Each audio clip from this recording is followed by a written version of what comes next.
All right. So it should be recording. Hopefully you guys should see my screen. So hi everyone, welcome to this summer party. I hope you can see that A and that T are highlighted because the intent of today is really to talk about assistive technology. I have not these glasses, but I have my prescription shades ready. So I hope you guys are ready to absorb the sunshine, brought your sunscreen, you're ready to get that relaxation summer vibes going. And we're going to talk hopefully about everything assistive technology today. We're going to go into more about who's presenting today and who we are and how we just want to help really disseminate this information of assistive technology and ways that you can support individuals that you're working with the best this summer. So I'm going to take these off so I can actually see again. And I'm going to go into our introductions. So just to start off, my name is Tina. I am a speech-language pathologist at the University of Miami Mailman Center, a bilingual speech-language pathologist. So I do both English and Spanish in my sessions, but that's also Miami. It's kind of the life that we live. I love supporting our pediatric population, especially a lot of what I service, I'm able to support all individuals regardless of age, but majority of those that I work with are within the pediatric population. And I absolutely adore that pediatric population, especially through the use of assistive technology. That's not just AAC or that augmentative and alternative communication. I think there's so many unique ways that we can incorporate that assistive tech with everyone that we work with. And we're going to get into that a little bit further today. But I will not be your only lifeguard for today. We have another lifeguard on duty. So let's introduce our other lifeguard. Hi, everyone. My name is Krista. I am a pediatric speech pathologist here in South Florida. I have a practice named Utter Brilliance, and I have a very strong AAC focus in my practice. I've also kind of stepped out of the box a little bit, and I've been doing some consultation work with families in Trinidad, where my family is from. So I've been working a lot with families, getting some really good ideas going with communication. And I know that personally, I'm really excited to hear about this AT piece because I don't get to do a whole lot of that in my practice. So I'm hoping that everyone gets, familiar with that just as I'm getting familiar with that today as well. Awesome. So now that you've met your two lifeguards on duty, I apologize in advance because I did see I got a notification that my internet was unstable. So I apologize in advance if anything pops up a little funky. But just to give you a little bit background about how we're able to do this and essentially what we're doing and what is this presentation and where is it coming from. So we're able to put on this presentation through FAST. So FAST is Florida's State Assistive Technology Program. It stands for the Florida Alliance for Assistive Services and Technology. So every state and every territory within the United States has their own state AT program. So if you are joining us and you're not from Florida or you're not planning on staying in Florida, that's totally fine. Like I said, every state and every territory of the United States has their own AT program through the AT Act of 2004. So you'll see in the bottom right corner, it says at3center.net. You can go there and find your local states or local territories AT program essentially. Now, with this FAST program, there are 12 regional demonstration centers scattered throughout the entire state of Florida. 2 of those are thankfully housed at the University of Miami Mailman Center.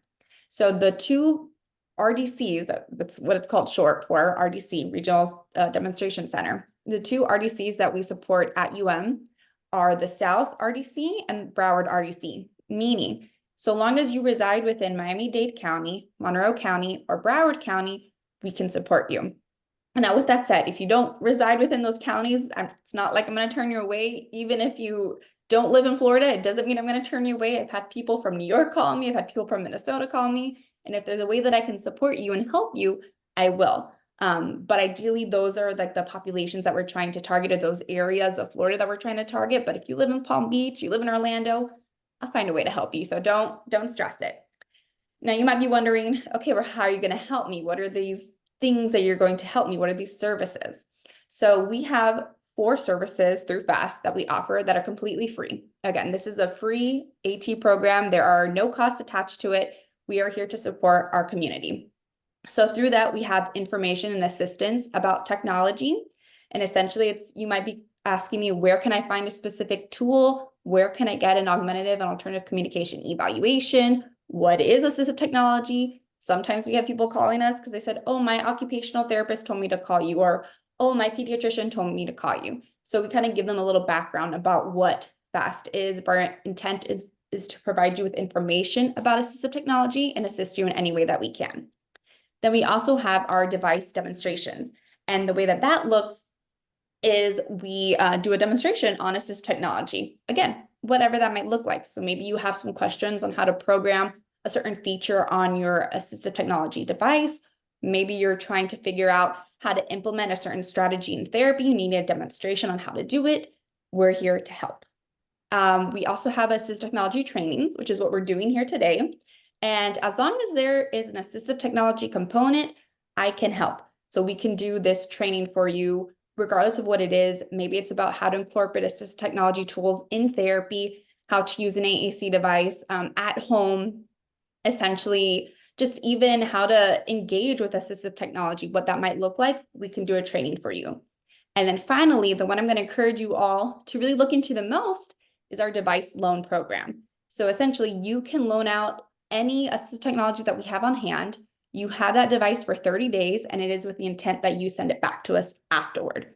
So you might be thinking, well, that sounds kind of cruel. I'm going to loan me a device and then I have to send it back.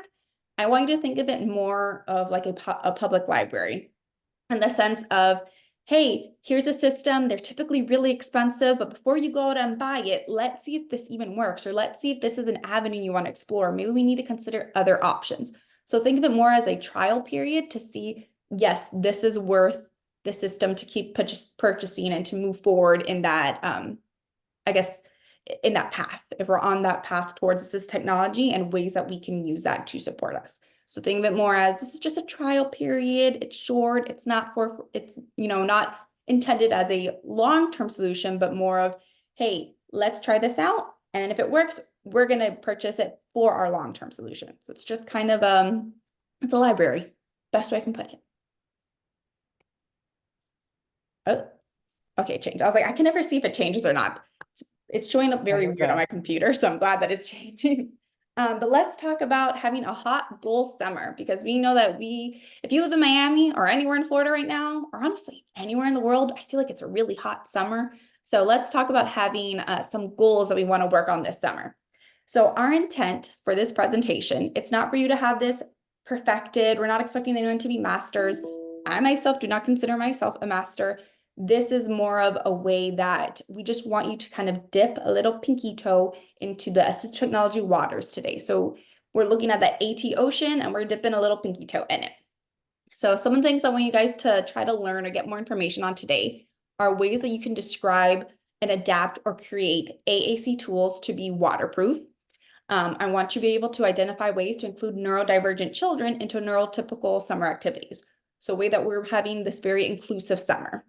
And then finally, and I think the one that I'm really excited about is we're going to discuss ways to support and combat those potential communication breakdowns through descriptive talking. So these are some great strategies that we're going to teach you to really help you guys enjoy and embrace this summer. So let's get it started. Let's talk about, what are you doing? Literally, what are you doing this summer? How are we going to include this waterproof AAC when we know that it's really difficult to have this high-tech device that we use near us or near water? Because, as time has shown, electronic devices near water usually don't end well. They usually end up in a bag of rice somewhere. So we want to make sure that we're preventing that, but we're still allowing for communication opportunities. So there's some tools that we can create. First one being it's called TerraSlate paper. But if you have access to a low-tech version of your high-tech communication, can we print that on TerraSlate paper? Can we print that on waterproof paper, essentially? Is this another tool that we can use to make sure that we have access to our AAC? Something to consider. I looked it up. This is something you can find on Amazon. So this is a quick find if you need access to it.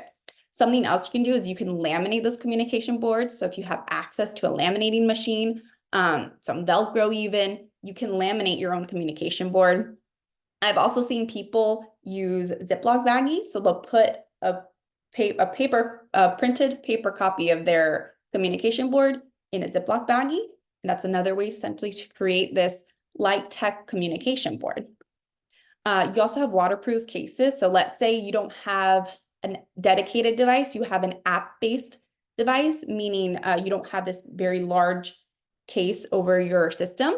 You can use those waterproof cases that, again, they sell on Amazon. Amazon's a great resource. Another thing that we can do, and this kind of goes back a bit to that light tech communication, there's a product, and that we have it at the lab if you want to loan it out. It's called pArTy. And essentially you will print out pictures of that light tech communication. So a printed copy of their communication board, and we can embed it into the pArTy. And then they can flip through multiple pages and have access to their AAC. Now, keep in mind, some of these things that I'm talking about, well, not some, majority of these things that I'm talking about take time and preparation. So make sure you're setting aside some time to have access to this light tech, waterproof assist technology or AAC, because without that dedicated time, we might not be able to see the benefits of it. Another tool that I thought was really cool, there's two of them that I really want to talk about, but you can create a pool floaty, so one of those lifesaver pool floaties, and you can duct tape, you can laminate actual parts of their communication system or maybe certain target words onto their AAC flow, and they have it right in front of them. Or then maybe someone having to get out of the water, go grab their device, even go grab that light tech communication board, they can have it right in front of them and have it on their floating. Another thing that I've seen, pool noodles. You can use pool noodles to create great communication opportunities. So that's something for you all to consider as well, is making sure that you have access to some things that, you know, aren't as expensive. AT does not have to be expensive. These are items that you can purchase on your own and, again, adapt for your AAC user. So now what I want us to focus on is ways that we can make those activities inclusive. So we have ways to adapt some of that AAC, but now how can we make these activities inclusive, and what might that look like?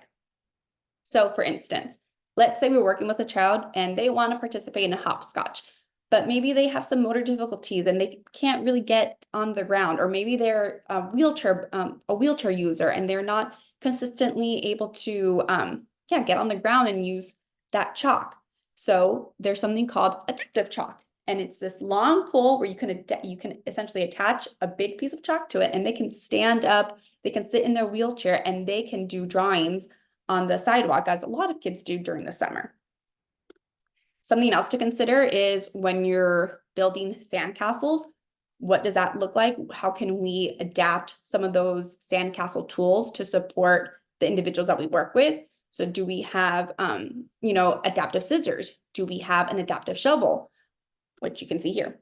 Do we have a bucket? So you see this bucket here. Do we have a grip for that bucket? Do they have the ability to grab onto that bucket? Do we need to make any adaptations to it? Do we need to add Velcro to help with those grips? A lot of what I'm talking about is just trying to be as creative as possible and trying to figure out ways that we can support, again, our AT user, and ways that we can include them in all of our summer activities. We're going to go over it a little bit, ways I'm going to show you how to include them, but just know that I really want you guys to explore that creativity aspect and know that a lot of times we're afraid to help them or not afraid to help them, but afraid to try these adaptive materials because they're afraid it's going to do more harm. In my opinion, not trying does more harm than trying, because a lot of times it is trial and error and we're trying to figure out, does this work? Does this not work? How can we adapt it? How can we change it for next time if in this moment it didn't work? So other options that are available, especially for some kids that have sensory challenges or anyone in general that maybe doesn't like the way sand feels, you can get these large sand and dirt-proof wall, blankets, for lack of a better word, and it has a tarp underneath it. So this way, sand has this wall that'll border the beach. So the sand can't go in, the sand can't go out essentially either. But sand typically will not go in, and it allows for individuals who have those sensory challenges with their sensory difficulties be able to be with their family on the beach without fear of this uncomfortable situation. Another thing I want to talk about that I think as a kid, I would have benefited from, prescription goggles. I'm going to show you, I'm going to see if I can show it to you on here, but let's see, I think if I flip it this way, you can see how thick my lenses are. These are prescription sunglasses. I have very thick lenses. As a kid, when I would go swimming, I just go underwater and hope for the best. I couldn't see what's in front of me because I can't see. But they offer these prescription goggles as another option for children with vision challenges. So other things to consider, as well as adaptive floaties. So let's say we have children that, may not have the motor abilities needed to be able to go swimming with their siblings, be able to go swimming with their friends. They have these floaties that allow them to float around and be near their friends in the water, in the ocean. Something I had seen as I was prepping for this presentation, there are these large wheelchairs that not only have these larger wheels to get them onto the beach through the sand, but then it converts into a float in the water. So it's like this nice seamless transition from wheelchair on sand. Now we can float in the water, and it provides safety for the individual, but again, that inclusivity for the individual. So again, just things for you all to consider. If you really want to look into creating your own AT and you need good guidance, there is an occupational therapist. Her name is Teresa Wilcom. I highly, highly, highly encourage you looking her up. I'll include her name in the chat really quick. I may be spelling it incorrectly, but if you type it in, it should pop up on Google. She calls herself the AT MacGyver. And I've seen her present at a assistive technology conference, but she is so great at essentially creating these materials out of almost nothing. She uses items that she has around the house, items that you would have laying around the house, and adapts them for assistive technology purposes. So she's a really great resource. Now, with that said, let's grab our float AT, and let's talk about ways that we can incorporate AT for a lot of our users. So I'm gonna play a video for you all. Oop, no, I'm not. Let's see if it goes. Does not want to go. Nope, I'm not sure why it does not want to play. Let me try one more time. Hold on, I have an idea. 1 second. Here's start. Pop the bubbles. Pop. So I just want you to watch this video pop, and see and consider ways to adapt a hopscotch activity. And it's not just Spin. jumping. We're sitting around, we can do in a wheelchair. We can touch items on the floor with our hands. We can sit on the Space floor. travel. Sun, Walk Mercury, slowly Venus, across. Earth, Mars, Jupiter, Saturn, Uranus, Neptune. Always remember Pluto. Touch the stars. You touch every single star. Touch. Finish strong.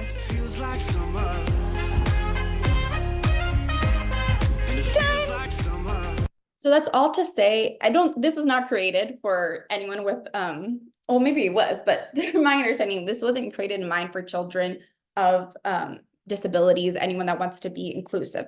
They created it in a sense to try to, I guess, run out some energy from their kids outside. But what I want you guys to focus on is, while we're seeing this old school game of hopscotch, they adapted it in different manners, meaning, why can't we do that the same? Why can't we have little dots for children who use walkers, and we can have them match up those dots to the walker? Why can't we have like a bobsled run, but like a runway, so that kids who are in wheelchairs, we can roll them down, or they can roll themselves down? There are other ways that we can adapt hopscotch, adapt summer activities. We just need to see what is it that they can do, what is their strength, and then let's play into it. Let's incorporate that into our summer activity. Another one that I thought was really cool. Devices. is Poor thing. Poor. Can be great for individuals with poor muscle tone, poor grip strength, and lack of hand-eye coordination. It could be while we're at the beach, and I wanna make a sand castle, and I don't have the strength to pour that bucket over because that sand is in there and it's way too heavy. But maybe if I lean that bucket in that device, I can flip it over with much more ease and much more support. Now, some of the things that you saw are specific tools, right? That you're thinking, well, these specific tools are out there. Maybe these specific tools are way too expensive for me to purchase. And I want you to consider you could create your own AT. And I'm kind of taking a page out of Teresa Wilkins' book. I was thinking of an option for children who maybe want to participate in an arcade, and maybe they want to play skee ball. So what's a way that they can participate if maybe they can't grip a ball? My first thought was, okay, if I grab that skee ball, can we put a grip around that skee ball? And I go, nope, because if they throw it, it's going to get stuck in one of those holes. So we can't do that. But what's something else that we can do that it won't get the ball stuck, but it still allows a child to play? So I thought of those yellow or those scooper toys I used to play as a kid. And I'm thinking, okay, we can use that scooper toy, but what if I'm working with someone that doesn't have good grip? So there are these grip holders, or cuffs rather, that you can find on Amazon, and we can link up that cuff to the little scooper item, I guess, scooper shovel, if you want to call it. And then they can roll that ball so they can participate in skee ball. They can play that arcade game. Now you might be thinking, hey, those cuffs look really expensive on Amazon. Is there something else we can use? Yes, you can. You could probably grab a piece of like a rubber band or a hair tie, and you can create your own cuff. So again, these are just things that you need to consider to be creative. You have to think outside of the box. Just know that there are options out there. So something I want us to look into as well is how we can adapt specific activities. So let's think of the 4th of July. So let's say for the 4th of July, you're working with some child, or you have a child that really wants to participate in July 4th activities, but maybe they're not a big fan of fireworks, but they like the way that they look. So what's a way that we can have them engage in a 4th of July activity? Well, maybe we can make a pool noodle firework. Again, I'm telling you, pool noodles are great. They're not that expensive, and you can create great tools from it.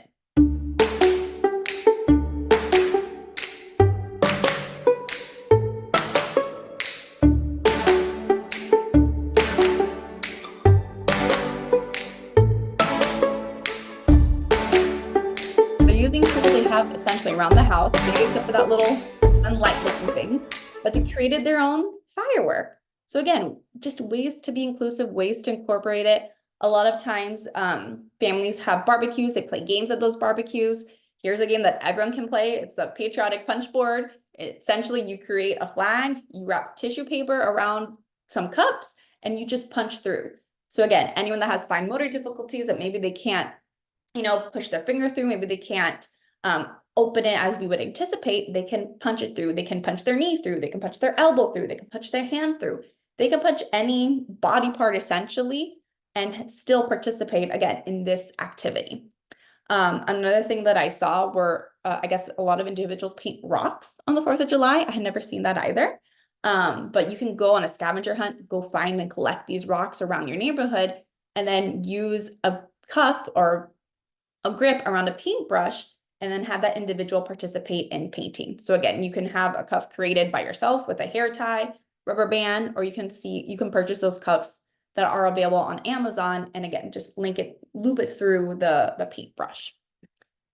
So with that said, let's think of a summer activity for a very particular scenario. I have 2 scenarios, and we'll quickly go through them. But there's this little girl that I know, her name is Maya. She's a 5-year-old girl, she's non-speaking, and she has a diagnosis of autism spectrum disorder. She needs some assistance to walk around her environment.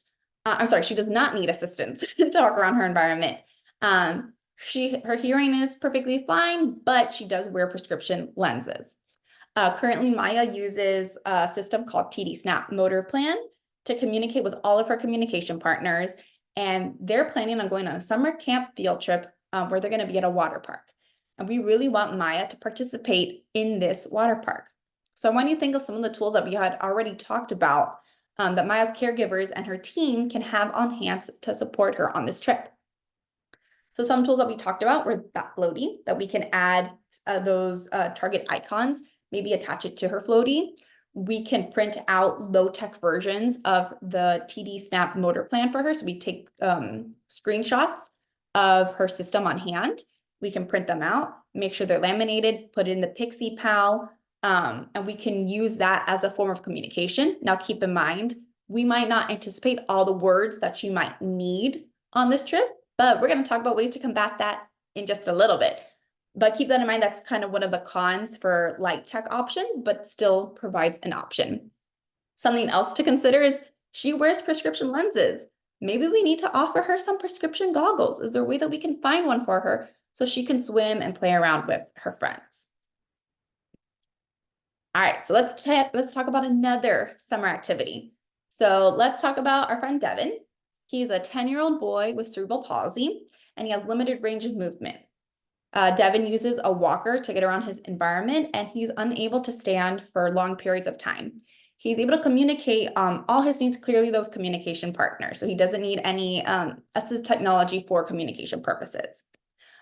David has a summer camp field trip to an arcade, and I want you guys to think of some AT tools that we kind of sort of already talked about that Devin's caregivers and team can have on hand to support him on this trip.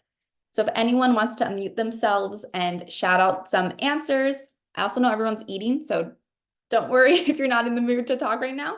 But if you can think of any options that we've talked about, I'd love for you to either put it in the chat or feel free to unmute yourself.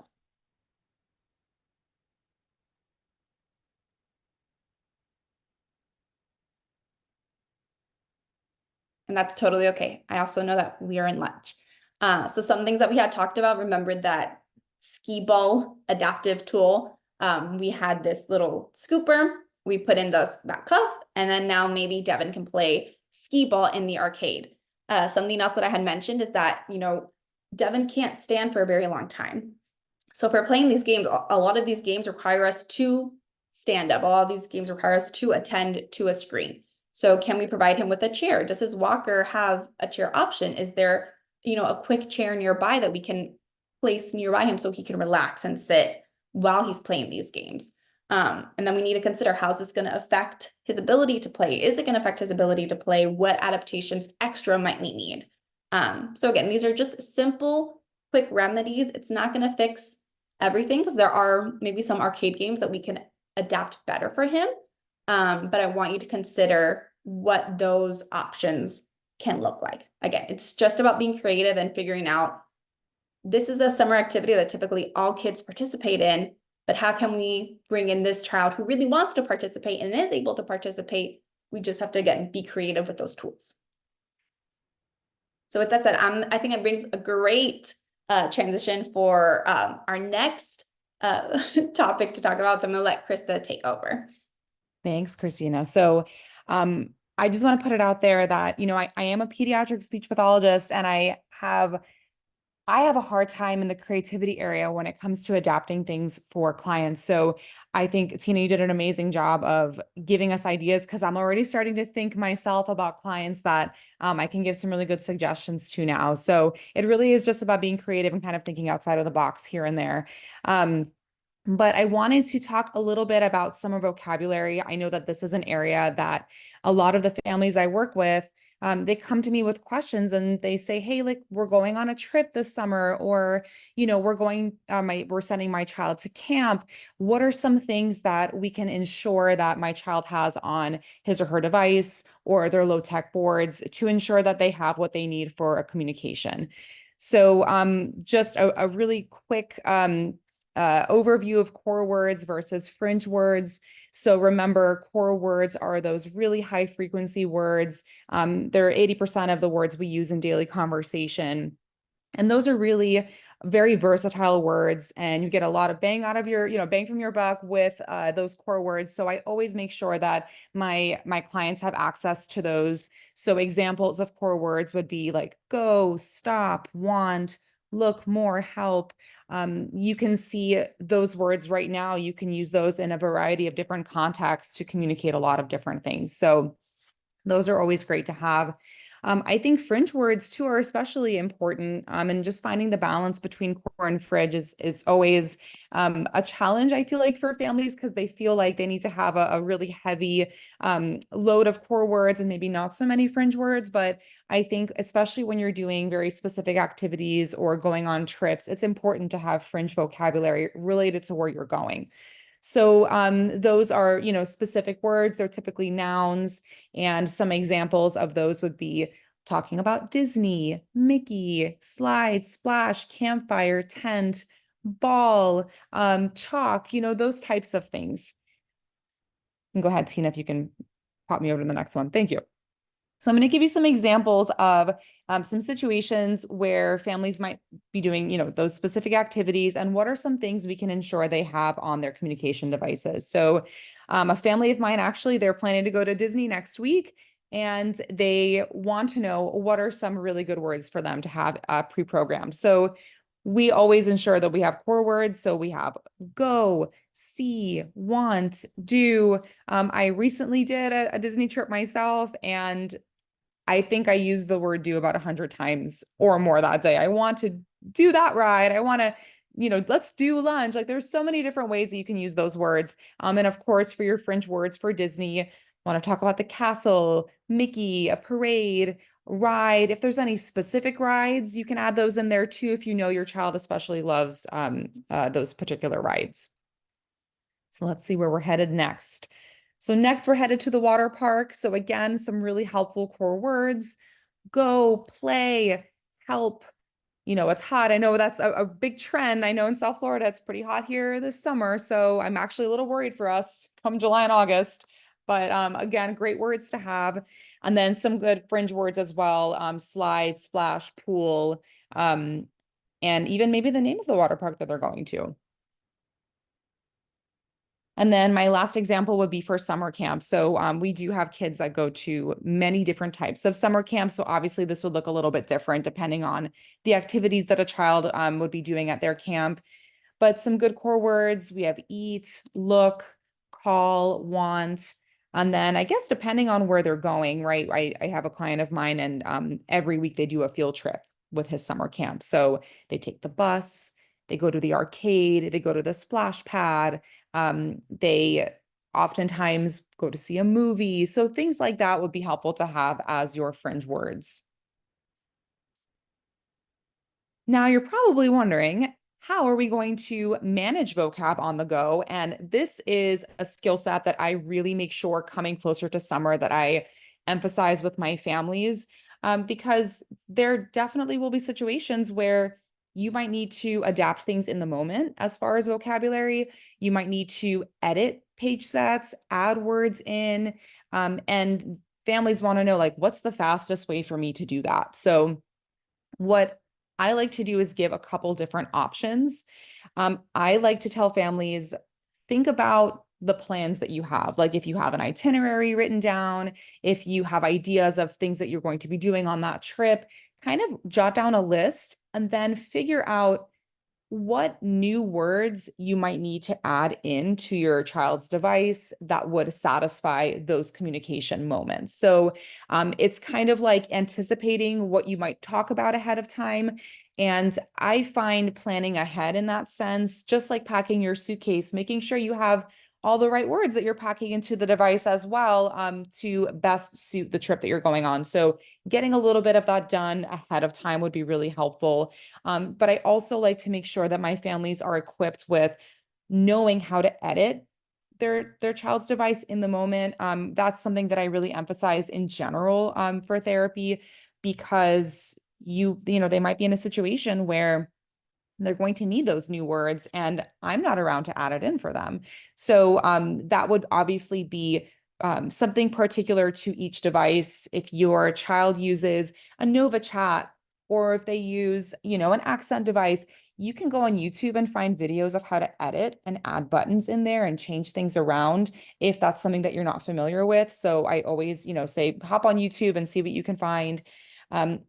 Additionally, if your child's using a keyboard or something that's text-based, utilize that predictive text option when it's available. And that's really helpful in kind of creating those extra words. Again, like I mentioned, knowing how to edit beforehand.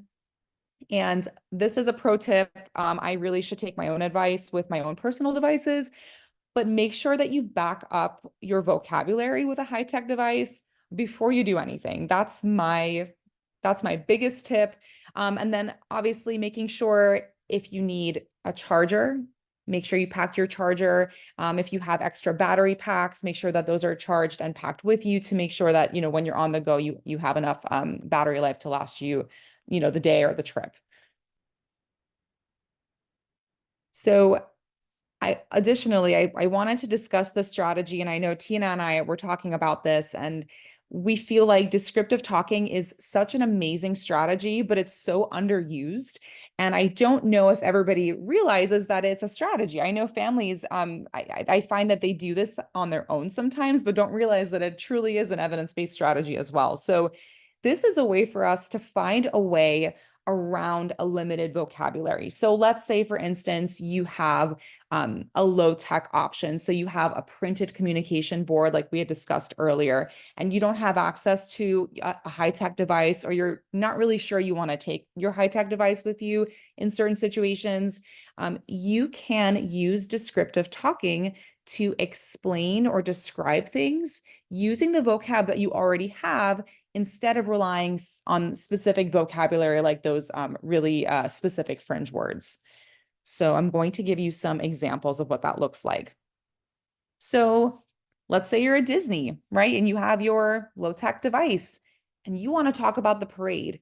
Well, instead of using the word parade, you can say people, walk, music, watch, right? Does that not describe what happens during a parade? That might give some good contextual clues. And then another example I put was for a roller coaster. So how could you really describe what a roller coaster does? It goes up, down, it turns, it's fast, it's fun. And so you can really use this for any communication breakdown. It does not have to be specific to, things like this. And I think it's just such a wonderful strategy for us to have in our toolbox so that we don't feel limited by the vocabulary that we have on hand. So go ahead, Tina. Let's see. I actually would be curious to know, before I kind of jumped off of my descriptive talking portion here. I'm seeing somebody in the chat. That's helpful. Never really saw that in that way. Yeah, it's a great strategy. And think about situations, even in therapy sessions where maybe you're doing a book and you're like, oh man, I really wish we had that word in there so I can model it. You can use other options, right? You can describe it. And this exposes children to other vocabulary words that are versatile, and they're using them in so many different ways. So any questions on that? I say 100% agree with Krista. I know a lot of times too, we've had families that they'll go to the zoo, for example, and they have like a new exhibit. So maybe they don't have the word koala, but they have a koala exhibit all of a sudden. But because we knew we were going to the zoo, maybe we had a bunch of different colors available and different animals. So you might have a child activate gray bear. It's like, yeah, that's the koala. That's gray bear. So you can do exactly what Krista's saying. You're describing the item. So if you guys have any questions about what we've talked about, please feel free to let us know or ask any questions. And if not, that's also okay. I'm also going to open the floor to let us know what you think. So really, this is kind of the first time that we've done this quarterly presentation, and we really want to know what you all want to learn about.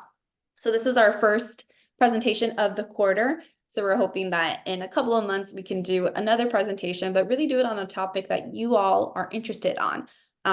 We figured with the summer now, there's other ways to incorporate assistive technology into that summer, and ways that we can support and help you all. But if there's a specific topic that you want us to cover, or something that you want to learn more about regarding assistive technology, or even something that you're struggling, that we can try to figure out how we can help you combat it, let us know in the through using this little Microsoft form. So feel free to QR code it, or I guess grab your camera and you can use the QR code. But then let us know any comments, any questions that you have about what you saw today.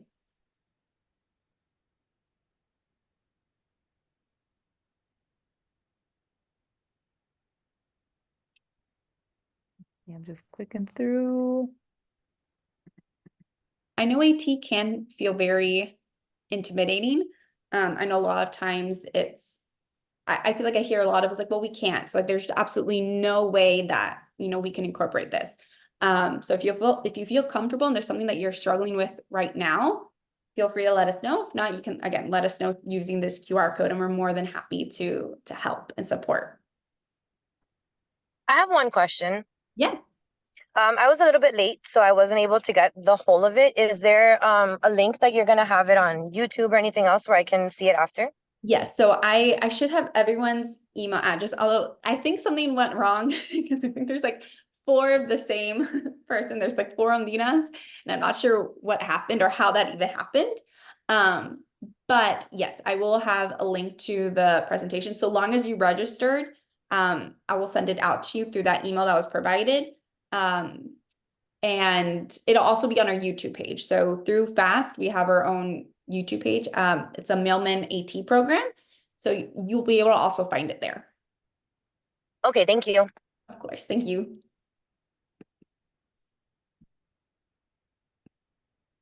Awesome. So with that said, if you guys need to contact us, here's our contact information. Again, I'm Tina. So you can email me at this really fun, unique email address that I have no idea how it was created for me, but it's cxg907@med.miami.edu.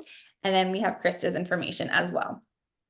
Yes, and please feel free to reach out about anything, especially with me, AAC. It's such a big area of passion for me, and I love helping families, and I love brainstorming with other clinicians. Right now in my office, it's just me and one other SLP, so we love collaborating with other therapists and other professionals and get the creative juices flowing. So feel free to reach out anytime. Yes, and if you guys need anything regarding FAST, any tools regarding assistive tech, I'm more than happy to help you. I actually have one of our FAST colleagues on the call as well, Anna Navarez. So usually if you call the FAST lab, you'll either get myself or Anna, typically Anna. But if you guys have any questions regarding assistive technology, and again, ways that you can incorporate, let us know.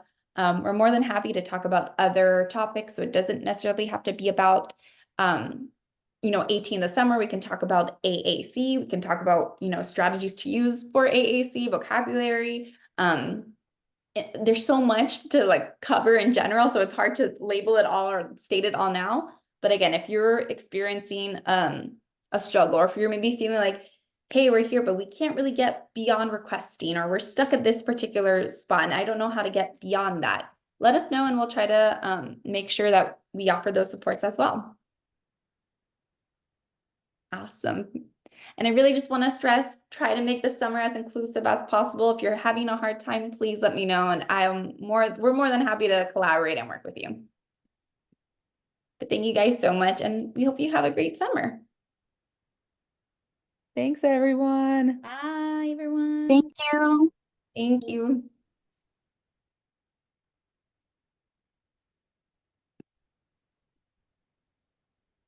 Trying to figure out how to stop it. So if you